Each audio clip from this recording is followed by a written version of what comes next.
Good morning! Beautiful day with me, Bilyonaryo Master Hans Kua. Ito po ang horoscope for today, araw ng Wednesday, August 27. Para sa mga pinanganak ng Year of the Rat, iwas sa utang kahit pambili lang daw ng gamot. White at 5.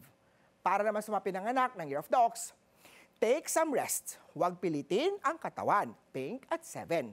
Sa mga pinanganak naman tayo ng Year of the Tiger, move in silence. Huwag i-broadcast ang plano. Silver at 2. Kay Year of the Rabbit naman tayo, iwas pakikisali sa issue ng iba. Baka ikaw ang maipit. Green at 9. Kay Dragon naman tayo, ang hindi marunong tumupad sa salita ay hindi dapat paglaanan ng energy. Yellow at 1. Kay Snake naman tayo, uminom ng tea pagkatapos kumain. Violet at 3. Ito naman, Care of the Horsey, keep warm at night at matulog ng maaga. Blue at 8. Kay Ship naman tayo, maghanda ng coin pouch na may asin, bigas at dasal. Red at 4. Kay Monkey naman tayo, kumain ng prutas, lalo na ang citrus para mas maraming vitamins. Tan at 6.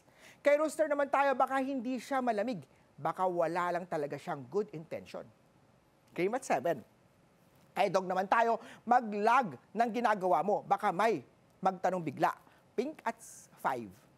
Kay Year of the Pig naman tayo, huwag magsabi ng swerte ako ngayon, baka marinig ng malas. Gold at 9. Paalala lang, ito po'y patnubay lamang. Ang tunay na swerte ay nagsisimula sa pagiging totoo. Abangan araw-araw ang horoscope of the day. Dito lang po sa Beautiful Day with me, Master Hans Kua.